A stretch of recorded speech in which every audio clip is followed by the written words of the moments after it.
안녕하세요. 우리 친구들 반갑습니다. 자, 우리 이번 시간 서술형 평가 풀어봅니다. 단원의 제목이요. 세계 속의 우리나라 경제라는 거예요.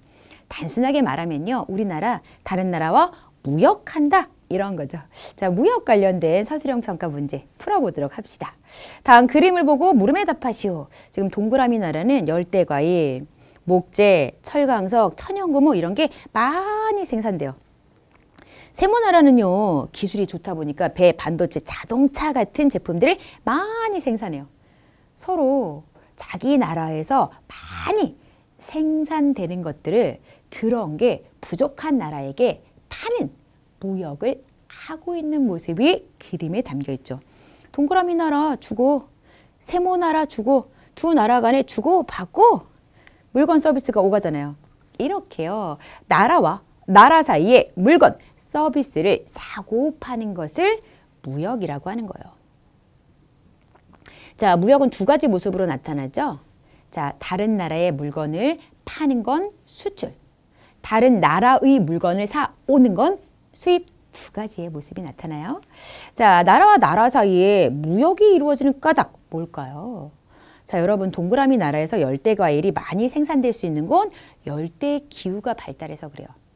아니 그럼 세모나라는 왜 열대과일이 생산되지 않습니까? 열대기후가 아닌 거죠.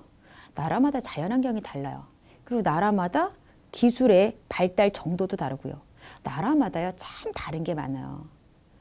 나라마다 자연환경, 자본, 기술 등의 차이가 있어서 더 잘 생산할 수 있는 물건이나 서비스가 서로 다르기 때문에 자기 나라가 잘 생산할 수 있는 건 그걸 잘 생산하지 못하는 나라에게 파는 거고요.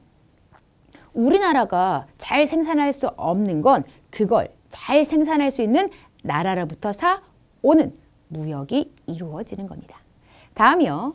다음 사례를 통해 알 수 있는 우리나라 경제 교류의 특징을 쓰시오.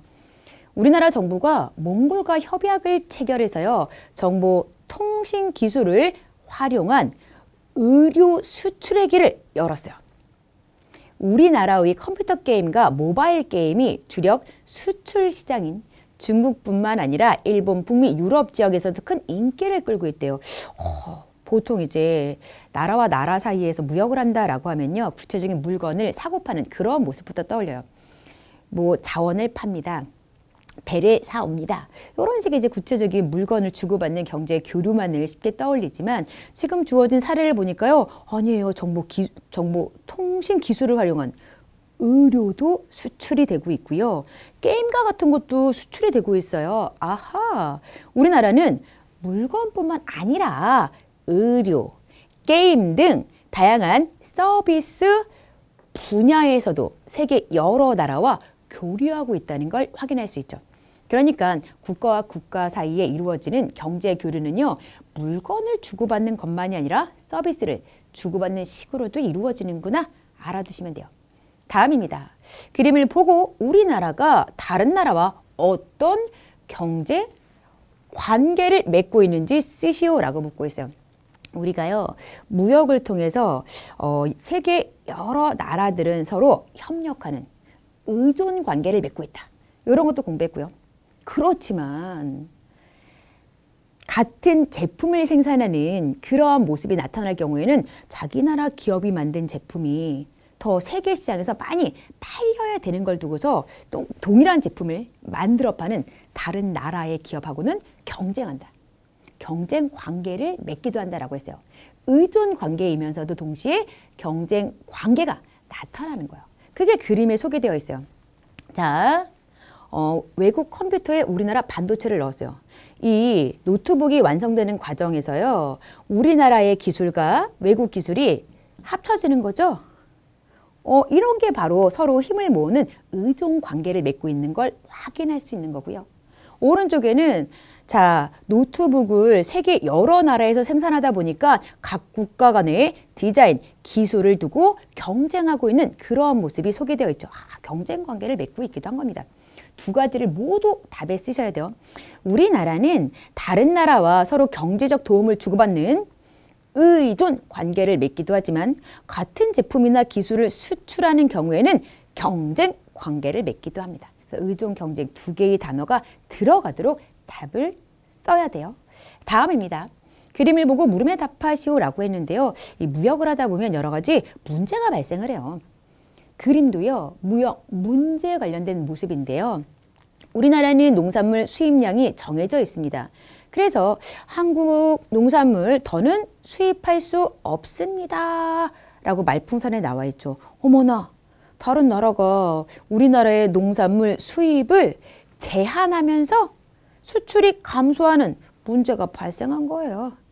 자, 그림을 통해 알 수 있는 우리나라 무역 문제를 골라 기호를 쓰시오라고 했죠. 지금 한국의 농산물 더 수입할 수 없어요. 제한하는 바람에 우리나라 수출이 줄어드는 디귿과 같은 무역 문제가 발생을 한 거예요. 근데 디귿만이 무역 문제가 아니고요. 뭐 우리나라에서 생산된 물건에 대해서 높은 관세를 부과한다거나 외국산에 의존해야 하는 물건의 수입 문제 같은 것도 우리나라가 겪을 수 있는 무역 문제이다라는 것도 좀 정리해 두도록 하세요. 자, 그러면 이러한 무역 문제를 해결하기 위한 방법을 한 가지 쓰시오라고 묻고 있죠. 문제라는 건 언제나 해결의 노력을 필요로 해요.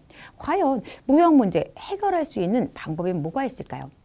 일단 세계 여러 나라가 무역 문제를 함께 협상하고 합의하려는 노력을 해야 되겠죠. 이제 보통 이러한 식으로 이제 뭐 수입을 제한하는 그런 경우는 자기 나라를 보호하기 위해서요. 한국산 농산물 너무 많이 수입하게 되면은 우리나라에서 생산한 농산물의 판매가 문제가 되기 때문에 우리나라에서 생산한 농산물을 보호, 그 농산물 생산에 참여한 우리나라 국민들 보호하기 위해서 외국산 농산물의 수입량을 제한하는 거예요. 그러다 보니까 우리나라에서만 어떠한 노력을 기울인다라고 해서 이런 무역 문제는 해결되잖아요. 세계 여러 나라가 함께 이야기를 나누면서 너희 나라만 보호할 게 아니라 너희 나라도 적당히 보호받으면서도 우리나라도 피해를 입지 않고 이익을 얻을 수 있는 그런 선에 뭐가 있을까? 그런 이야기를 충분히 나눠야 된다는 거죠. 협상, 합의 이런 모습을 갖춰야 돼요. 무역과 관련된 국제기구에 도움을 청합니다.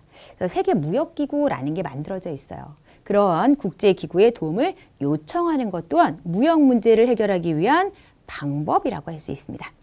무역 문제에는 어떤 게 있고 이런 무역 문제를 해결하기 위한 방법에는 어떠한 것들이 있는지 정리가 되었나요?